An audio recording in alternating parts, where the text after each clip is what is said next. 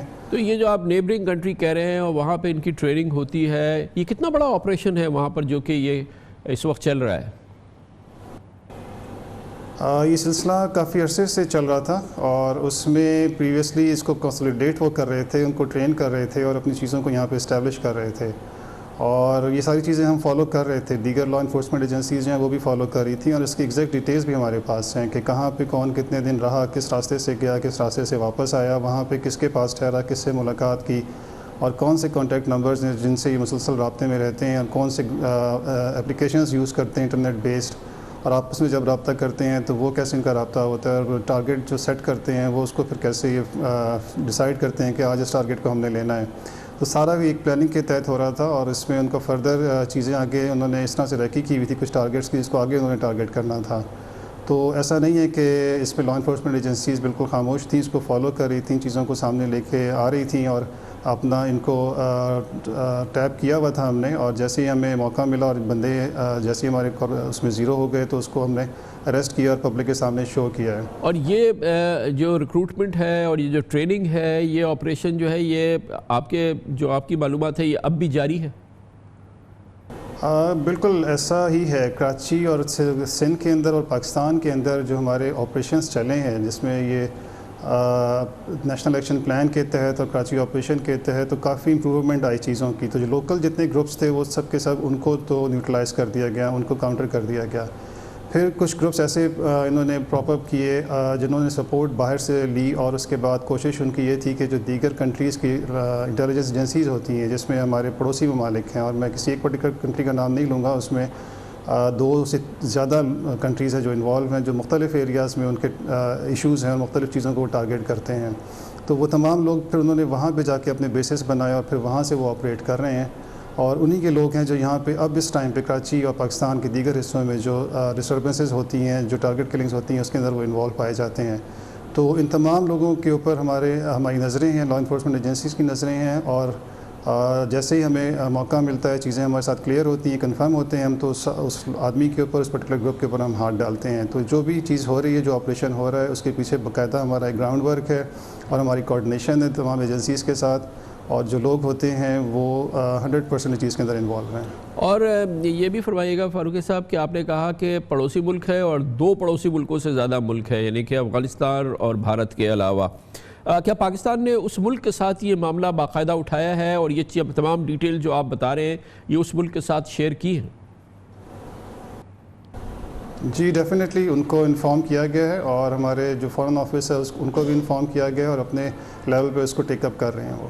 اور اس میں ایک اور چیز میں بتاتا پھروں کہ اس طرح کی جو انویسٹیگیشنز ہوتی ہیں، اور موسٹلی کراچی میں بھی آپ نے دیکھا ہوگا کہ اس سے پہلے ٹارگیٹ کلنگ کیسز کی جو انویسٹیگیشنز ہوتی تھی اس میں کنوکشن جو ہے وہ نارمل کورٹس کے اندر ہارڈلی بہت کم ہے، اس میں 5% یا 10% سے زیادہ نہیں ہوتی۔ اس کی ریزنز ہیں کہ لوگ ایویڈنس دینے کے لیے تیار نہیں ہوتے، اور چیزیں جو گراؤنڈ پہ ہوتی ہیں وہ اس طرح سے کلیکٹ نہیں ہو پاتی ہیں، اور کچھ جو گیپ آتا ہے بیچ میں کسی انسیڈنٹ کے ہونے میں اور اس کے بعد اس کے جو کلپرٹس ہیں ان کو اریسٹ کرنے میں، تو اس درمیان میں چیزیں اتنی خراب ہو چکی ہوتی ہیں کہ اس کو نارمل کورٹس آف لا میں اس کو پروف کرنا مشکل ہوتا ہے۔ تو اس کے لیے جو آئیڈیا دیا گیا تھا ملٹری کورٹس کا، اور جو چیز ہم کلیکٹ کرتے ہیں regarding these criminals who have got, جن کے تعلقات باہری کنٹریز سے ہیں، تو ان کی کچھ چیزوں کو ہمیں اس کو سامنے نہیں بھی لانا ہوتا، تو اس چیز کا بھی فائدہ یہ اٹھاتے ہیں، اور اس میں اپنے جو کام ہے اس کو جاری رکھتے ہیں۔ تو جب تک وہ ملٹری کورٹس چل رہی تھیں تو کافی ان کے اوپر ایک ڈیٹرنس تھا، اور چیزوں کو ہم وہاں پہ جب لے کے جاتے تھے تو وہاں پہ جب چیزیں ریکارڈ کے طور پہ پیش کی جاتی تھیں تو ان کی کنوکشن وہاں پہ زیادہ ہو رہی تھی وہ نارمل کورٹس کے حوالے سے۔ تو اس طرح کے جتنے بھی ایشوز دنیا بھر میں کہیں بھی ہوتے ہیں جہاں اس طرح کی ٹارگیٹ کلنگز ہوتی ہیں اور ٹیررزم ہوتی ہے، تو اس کے لیے نارمل کورٹ سے ہٹ کے ایک اسپیشل ٹرائل کورٹس بنائی جاتی ہیں تاکہ ان چیزوں کو وہاں پہ ٹرائل کیا جائے اور وہاں پہ چیزوں کو پروف کیا جائے، اور پھر ان کو ٹھیک ہے، بالکل ٹھیک ہے، بہت شکریہ جناب عامر فاروقی، DIG ایسٹ ہمارے ساتھ تھے، اور بہت ہی